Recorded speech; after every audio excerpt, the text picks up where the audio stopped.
Munir gets only title he deserves. Baloch Tribunal makes him a convict. War crimes verdict in Baloch court. Full Baloch Tribunal judgment accessed.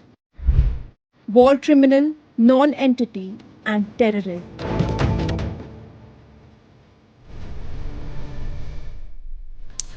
Hello and welcome to NewsX Explained. My name is Vineet Malhotra and tonight we begin with a powerful image.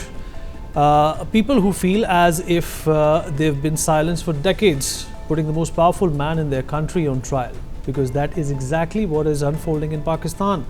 In a dramatic and unprecedented ruling, the Supreme Tribunal of the Republic of Balochistan has sentenced Pakistan's 11th Chief of Army Staff and considered by many as the de facto ruler of Pakistan, Asim Munir, to life imprisonment for war crimes, crimes against humanity and large-scale violations of international law inside Balochistan. The verdict, delivered unanimously on 20th February 2026 in case number RBT 02/2026, declares the Pakistan Army leadership guilty on all counts following a 2-year investigation. Now, the judgment comes from the self-declared Tribunal of the Republic of Balochistan. This was not the Hague, and no, this verdict carries no legal force inside Pakistan. But symbolically, it carries weight, because this is not just about one man, it is about decades of anger in Balochistan. Chief Justice Abdul Karim Baloch, speaking on behalf of the full bench of the tribunal, stated that the maximum prescribed penalty was necessary and given the gravity and scale of the crimes. According to the judgment, the prosecution presented over 100 witnesses, documentary and military records, survivor testimonies, as well as financial tracing of alleged resource exploitation. The tribunal ruled that the acts were widespread, systematic, and directed against civilians, meeting the threshold for crimes against humanity and war crimes under international humanitarian law. So what exactly was in the 20-page charge sheet? Well, to understand the charges against Munir, one must first understand the anger that simmers across Balochistan. Balochistan is Pakistan's largest, most resource-rich region, but it is also its poorest, rich in natural resources and strategically crucial. For decades, it has been the site of a violent revolt by Baloch nationalists and separatist groups who demand autonomy, greater control over resources, and redress for political marginalization. The Baloch people have long wondered how poverty remains entrenched despite the province's immense mineral wealth. They see the promise of the $46 billion China-Pakistan economic corridor centered on the port of Gwadar not as a boon but as something that might benefit Beijing and Islamabad, not Baloch fishermen or shepherds. Meanwhile, the Pakistan Army and security forces remain heavily deployed in the region, ostensibly to combat separatism. But alongside that long conflict lies a shadow of narrative of human rights abuses that has drawn domestic and international concern. One of the most widely reported concerns is the pattern of enforced disappearance. People taken into custody by security forces or agencies and not heard from again. Baloch nationalist groups accuse Pakistan's military and political elite of exploiting Balochistan's resources while denying locals basic rights and development. Pakistan's response has been aggressive and controversial. Authorities have carried out military operations, arrests of activists and separatist leaders, detentions under anti-terrorism laws, and surveillance and intelligence crackdowns. The Pakistan government maintains its iron grip on Balochistan because Balochistan is not just any other province, it is central to Pakistan's economic future. The province hosts the Gwadar port, major China-Pakistan economic corridor projects, and vast mineral reserves. Meanwhile, Balochis have gone so far as to declare themselves a republic with their own rules and governance, as well as institutions like the Supreme Tribunal, which are not recognized by the Pakistani establishment. The people of Balochistan feel compelled to this because their fears and calls remain unaddressed. Their hospitals are underfunded, their schools lack infrastructure, and their remote districts lack basic services. Their condition negates their position as the richest province in terms of resources. Layered on top of that is the heavy presence of Pakistan's security apparatus. If you speak to Baloch families, one word is sure to come up again and again: disappeared. Human rights groups including Amnesty International and PANK have repeatedly raised concerns about the prevalence of enforced disappearances in Pakistan, which brings us back to the charges against Asim Munir, and the charges are extensive. Baloch leader Mir Baloch took to social media platform X to share the charges against Field Marshal Munir, calling him a war criminal, non-entity and terrorist. He stated that Munir's crimes include war crimes in Balochistan, the genocide of Baloch people, the economic exploitation of Balochistan, illegal sale of Balochistan's coastline and resources to foreign powers, repeatedly ignoring calls for withdrawal from Balochistan, the rape of Baloch women and enforced disappearances. Now, Munir's charge sheet begins with the Supreme Tribunal of Balochistan affirming its powers under Article 1, 4, 7 and 48 of the Republic's Constitution, affirming territorial integrity, civilian protection and the inviolable dignity of its people. The tribunal states that proceedings arise from the 2-year investigation conducted by the Office of the Special Prosecutor of the Republic and supported by local Baloch forces and independent observers.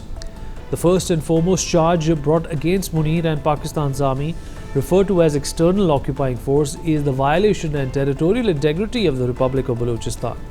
From the onset, the verdict begins by asserting the illegal occupation of the region involving systemic military excursions, unauthorized military garrisons, deployment of heavy weaponry, and ignoring repeated ultimatums by the Republic of Balochistan to withdraw its forces from its soil. Remember, in May 2025, Baloch leaders had even declared independence, urging the United Nations and the international community to recognize the sovereignty of the Republic. The announcement had come on the heels of Operation Sindoor, launched by India, with Baloch leaders requesting an embassy in Delhi. The second charge sheet against Munir are grave breaches of international humanitarian law, including violations consistent with articles of the Geneva Convention, targeting of non-combatant Baloch civilians and destruction of villages unnecessarily. Now, this accusation is nothing new. Pakistan, particularly its military, has long been under fire by human rights groups over enforced disappearances, extrajudicial killings, structural discrimination and state repression. And the charge sheet doubles down on the same. In its third count, it accuses Munir of crimes against humanity, and this involves widespread and systemic enforced disappearances, arbitrary detention without due process, torture and inhumane treatment. The crisis comes into sharp focus once you look at the stats. In its 2025 analysis, the Human Rights Council of Balochistan documented 1,455 cases of enforced disappearances, with 144 disappearances and 46 killings in a single month, with over 100 people still unaccounted for. In October 2024 as well, 99 enforced disappearances were reported and only about 29 individuals were reportedly released after detention. The average number of disappearances for October was 3 per day. Other charges against the Field Marshal include the use of prohibited weapons, including bombardment of civilian areas, rape and sexual violence as tools of intimidation, forced displacement of women, religious and ethnic persecution involving forced conversions of Hindu and Sikh women, and targeted abductions, economic pillage and diversion of local revenues, as well as environmental devastation due to demolition of villages for economic corridors, groundwater contamination and nuclear experimentation. Broadly, the tribunal finds a pattern of systemic military operations averaging nearly 200 per day during peak months. The tribunal states that these operations were not sporadic, but rather a centralized policy of territorial domination. It also finds Munir and his military explicitly guilty of targeting civilians and carrying out enforced disappearances. The tribunal cited the Commission for Missing Persons, which documented over 40,000 such verified cases, standing parallelly with the discovery of mass graves across Balochistan. And so, upon the examination of all evidence, Asim Munir was unanimously found guilty on all counts with proof beyond reasonable doubt. Given the gravity and scale of crimes, Munir has been sentenced to life imprisonment, and the confiscation of his illicitly obtained assets has been ordered. The tribunal has also ordered the establishment of a victims' reparations fund, restoration of seized land to civilians, and a final ultimatum to Pakistan to withdraw its forces from the waters and borders of Balochistan. And for this express purpose, the tribunal has sought cooperation with the International Criminal Court, the Interpol, and urged international arrest notices. The Baloch court says that it does not seek vengeance but accountability. It explicitly states that if the most powerful man in the country sets foot on Baloch soil, by land, air, or sea, he will be arrested. It represents the voice of the thousands of Balochis who believe that other courts won't hear them. So, what happens when decades of allegations remain unresolved? What happens when mothers march for missing sons year after year?